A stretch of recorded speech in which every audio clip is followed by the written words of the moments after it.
سلام كما يصنحو كبرات تخاتلت نلما عرب مشات 24 تقمت 2025 زتدالو حدش زيناتات حيزلكم قريب اللهو مكتتالكم يعدم فلما كندبتاتو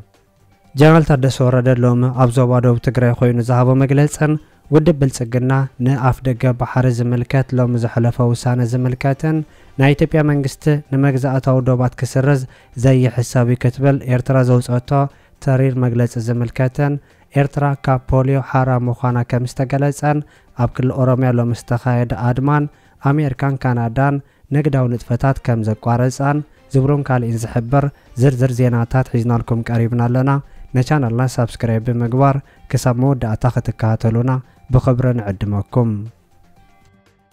أمريكان كندا نقداو نتفتاتن مقراص انت حبيرو أمانغو أمريكان كندا نقداو نتفتات كم زقراص من جتات محبارم كفلات تخايل الله بريزيدنت أمريكا دونالد ترامب مس كندا خكيت صنح كل نقداو زتات دو كم زباله زحبرو زلوتهم من جتات ات بريزيدنت ترو سوشال اب زبحال نايولكو ميديا اب زرغو صحف نت مجلس مهابو وانت حبيرو الله ات بريزيدنت اب زرغو حبريتا ناي كندا بوليسي يقرا زبحالو كم زي كونه بمحبار مستهاجر زنبرو نقداو زتا اب كيعو خمزلون متقاسو يحبار مس مكسيكون كندان زغبر ركبات اب حتى ملكت اتيو مصنحو زحبروتا منጨታት ዶናልድ ትራምፕ ኣብ ቀዳማይ እብረ ስልጣኑ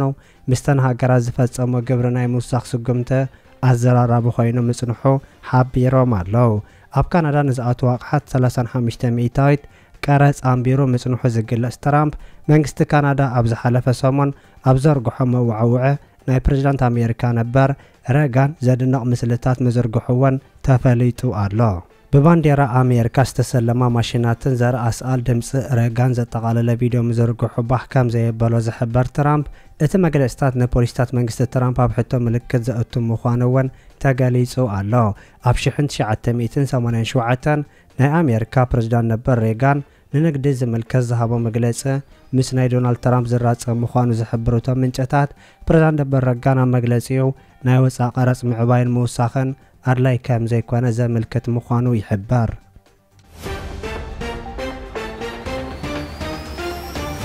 إثيوبيا متن دخنتا نابر وعن 300 كعب مخانو تقاليسو أب إثيوبيا متن دخنت كبكب المخانو نابر وعن 300 كعب مخانو مجلسو كحبارن كارلا نايتا أهاقراو تكال فاينانس مجلستات كاب حق زرحا مخانوان ناي إثيوبيا منيسر لمعات قاليسو الله ناي إثيوبيا منيسر لمعات دكتور فتصم أسفا بزهابتو مجلسي أهاقران تكال بزي زخوانا بايتاو قمقامات نت مجلس كوسون كارلاو جيغا مخانو بمحبار وشت إثيوبيا قمقام كم تنايت أهاقراو تكال كم زي كونا أنا سيرا الله نوشتاو سقاماتن عدلاتن إثيوبيا أبقم زيئتو مجلسنا أهاقراو تكال زي حلافنتو مخانو زيقالس أتتامنيسر منقش إثيوبيا أمم مقام أبيت تمرتن كالي إنزو وصد سقومته كم أبنت أبقمت كم زيئتو قاليس الله دكتور فتصم نت مجلس الذهابات أبناء بيت مخر آخيبا مخانو وين كتكسن كارلا أت بيت مخر منيسر نايزمت سعامت باجت أبزيتو لا أقات أمام مقرابون يحبار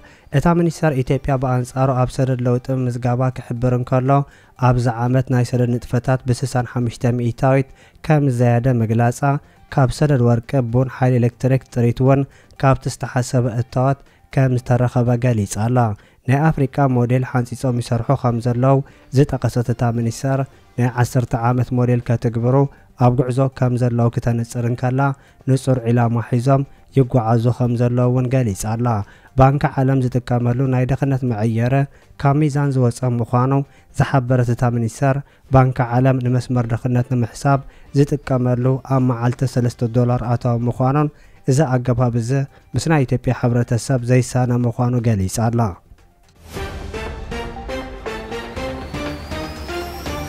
زهلو أفلالي يهلو أبني حبر ربحان أجندان مسرح يدل كبل بريزدان كلل تقراي جنرال تادس ورد تزاريبو أب تقراي زهلو أفلالي يهلو أبني حبر ربحان أجندان بتخرت مسرح كم زقباء بريزدان كلل تقراي جنرال تادس ورد تزاريبو مدرخ مكر للمعاتاو سقر زوبادو بتقراي بزبل ماري حساب لوما أب كتما مايجو زاتاي سالت الله أب تسال الزلو مدرخ مكر بركز زبالو حتوتات لمعات سناي ممحدار سأتان هلو كونتات تقراين تلاعيلوم يوم أبوردتات رايا لاماتا كورا من أوفلا لعلي 3 عامتات سنها ኮማንድ ፖስት ኣብ ኣጠቓላላ ኣወሃባ መንግስታዊ ኣገልግሎት እተን ወረዳታት ዕንቅፋት ይፈጥር ከም ዘለዎን ከም ዝተለዓለ ተገሊጹ።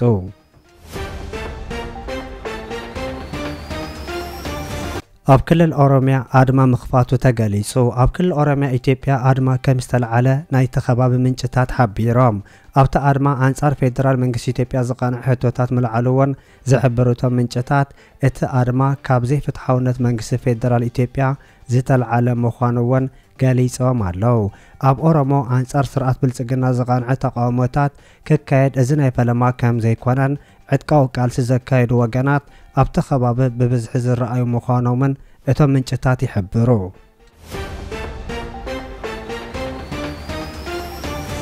ኤርትራ ካብ ፖሊዮ ሓራም ምዃና ተሓቢሩ። ሃገራዊ ትካል ዩኒሴፍ ኤርትራ ብወግዒ ካብ ናይ ፖሊዮ መጥቃዕቲ ሓራም ምዃና ገሊጹ።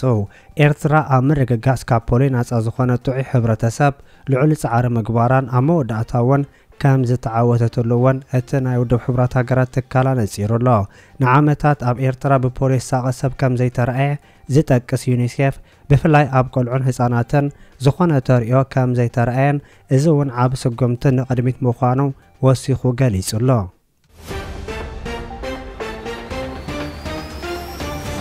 ፖለቲካዊ ውድብ ስምረት መስራቲ ጉባኤው የሳልጥ ከም ዘሎ ተገሊጹ። ናይ ትግራይ ዲሞክራሲያዊ ስምረት ፓርቲ መስራቲ ጉባኤው ኣብ አዲስ አበባ ከም ዘሳለጠ ተገሊጹ። ኣተሓባባሪ ኮሚቴ ውዳበ እቲ ፓርቲ ጌታቸው ረዳ ኣብ መኽፈቲ መስራቲ ጉባኤ ኣብ ዝገበሮ መደረ ህልውና ህዝቢ ትግራይ ንምሕላው ክንሰርሕ ኢና ኢሉ። እቲ ውድብ ክሳብ ሕጂ ልዕሊ 5600 ኣባላት ከም ዝመዝገበ ብምግላጽ ኣባላቱ ኣብቲ መስራቲ ጉባኤ ክሳተፉ ዋላ እኳ እንተደለዩ ብምኽንያት ጸገም ጸጥታ ክመጹ ከም ዘይከኣሉ ገሊጹ። እቲ ፓርቲ ህዝቢ ትግራይ ብሕወሓት ዝበጽሖ ዘሎ ጽዕንቶ ብሰላማዊ መንገዲ ንምቅላስ ከም ዝተመስረተ ዝገለጸ ክኸውን እንከሎ ሕወሓት ምስ ካልኦት ኣካላት ወጻእ ብምውዳድ ኣብቲ ክልል ኢሉ እውን ኣብ ሰላም ሃገር ኣሉታዊ ጽዕንቶ ይሕድር ኣሎ ኢሉ። ኣብዚ ሎሚ ዝተጀመረን ይካየድ ኣብ ዘሎ ጉባኤ 256 ኣባላት ድምፂ ብምሃብ ከም ተሳተፉ ዝተገለጸ ኮይኑ ሌተናል ጀነራል ጻድቃን ገብረትንሳኤ ብግድኡ ንዝሓለፈ ልዕሊ 50 ዓመታት ናይ ኢትዮጵያ ፖለቲካ ሓደ ኣካል ዝነበረ ሕወሓት ህዝቢ ትግራይ ናይ ፖለቲካ መጥቀሚ ይገብረሎ ኢሉ። ስለ ዝኾነ ውድብ ስምረት ብሓይሊ ዘይኮነ ብሓሳብ ዝተመስረተ ቃልሲ ንምግባር ምምስራቱ ናይ ህዝቢ ትግራይ ሰላም ደላይነት ዘርኢ ኢሉ። ኣብቲ ምስረታዊ ጉባኤ ዝተረኸበ ናይ ፓርቲ ብልጽግና ላዕለዋይ መራሒ መለስ ኣለሙ ንኢትዮጵያ መጻኢ ጉዕዞ ብልጽግና ፓርቲ ስምረት ተወሳኺ ዓቕሚ ዝፈጥር ኢሉ።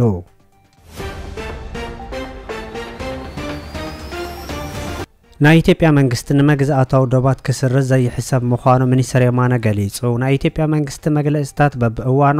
ፖለቲካዊ ውድቀት ዘንጸባርቕ ኮይኑ ክቐርብ ምጽንሑ ዝሕብር ሚኒስትር ዜና ኤርትራ ኣቶ የማነ ገብረ መስቀል ኣብ መቐልባስ ግዛእታዊ ዶባት ኤርትራ ዝኾነ መሰልን ሓላፍነትን ከም ዘይብላ ኣነጺሩ። ሚኒስትር የማነ ነቲ ኣብ ሸበ ዝተሓተመ ጽሑፍ ምርኩስ ብምግባር ኣብ ዘቕረቦ መግለጺ ናይ ታሪክ ክለሳ ፍሹል ፖለቲካ ምዃኑ ብምግላጽ ኣብ ሆርን ሪቪው ንዝወፀ ትንተና ነቒፉሎ። ሆርን ሪቪው ኣብዚ ዳሕራዋይ ስጉምቲ ኣንጻር ኤርትራ ምስ ሓደ ነብሱ ላዕለዋይ ኣባል ሓይሊ ባሕሪ ኢትዮጵያ ነበር ዝብል ስም ዝሃበ ውልቀ ሰብ ኣብ ዘካየደቶ ቃለ ምሕተት ብዛዕባ ባሕሪ ኤርትራን ዓሰብን ምዝራባ እውን ክሕብር እንከሎ እቲ ጽሑፍ ብዛዕባ ኢትዮጵያን ሉላዊ ተበጻሕነት ባሕሪ ዝተዛረበ ኮይኑ ኢትዮጵያ ተበጻሕነት ባሕሪ ከም ዘለዋ ዘመልክት ጽሑፍ ምዃኑ ኣፍሊጡሎ። እቲ ቃለ ምሕተት ንታሪኻውን ሞያውን መድያት ምምላስ ዓሰብ ዘመልከተ ምዃኑ ዘመልከተ ናይቲ መደብ ኣዳላው ነቲ ኣጋጣሚ ብዛዕባ ምምላስ ወደብ ዓሰብ ስምዒታዊ ኣስተንትኖ ክብል ምግላጹ ዘድንጹ ምዃኑ ተሓቢሩ። ናይ ኤርትራ ወደብ ምጽዋዕ ብግቡእ ናብ ኤርትራ ከም ዝተውሃበ ናይ ዓሰብ ኩነታት ግን ካብ ናይ ምጽዋዕ ዝተፈለየ ምዃኑ ዘመልክት እቲ ቃለ ምሕተት ወደብ ዓሰብ ናይ ኢትዮጵያ ኮይና ትተርፈሉ ኣገባባት ከም ዝነበረን ከም ዘሎን ጠቒሱሎ። ናይ ኢትዮጵያ ሓይልታት ስዕረቶም ብህዝባዊ ግንባር ብዘይካ ምእማን ካሊእ ኣማራፂ ከም ዘየሎም ዝሕብር እቲ መግለጺ ናይ ደርጊ ሓይሊ ኣብ 1991 ውድቀቱ ንምሕባእ ከንቱ ፈተነ ከም ዝገበረን ኣብቲ ንምጽዋዕ ንምሕራር ዝተኻየደ ወሳኒ ውግእ ስርሒት ፈንቅል ልዕሊ 40,000 ወታደራት ኢትዮጵያ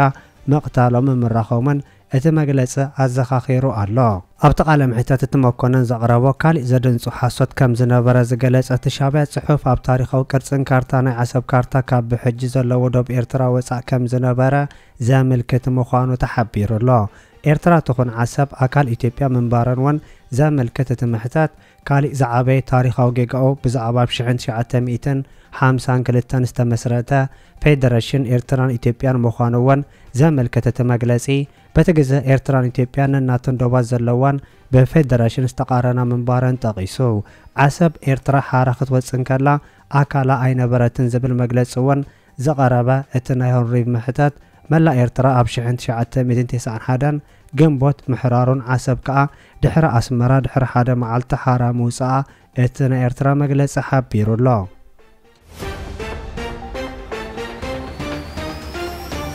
ንኣፍ ደገ ባሕሪ ሓዊሱ ንሃገር ረብሓታት ኢትዮጵያ ንምጽጋን ንኹሎም ዘገድሱ ምስ መሻርክቲ ኣካላት ብሓባር ንምስራሕ ድልው ክብል ውድብ ብልጽግና ሎማ ኣፍሊጡ ቀዳማይ ሚኒስትር ኢትዮጵያ ኣብይ ኣሕመድ ዝመርሖ ፈጻሚ ሽማግለ ውድብ ብልጽግና ምስ መሻርክቲ ኣካላት ብምትሕባር ሃገር ረብሓታት ኢትዮጵያ እንታላይ ኣፍ ደገ ባሕሪ ንመረጋጋጽ ክሰርሕ እያ ኢሉ ምክትል ፕሬዝዳንት ሰልፈ ኣቶ ኣደም ፋርሃብ ዝሃቦ መግለጺ ፈጻሚ ሽማግለ ውድብ ብልጽግና ሎም መዓልቲ ስሩዕ ኣኼባ ከም ዘካየደን ዝተፈላለዩ ሃገራዊ ጉዳያት ውድባዊ ኣጀንዳታት ከም ዝወሰነ ገሊጹ ኣሎ።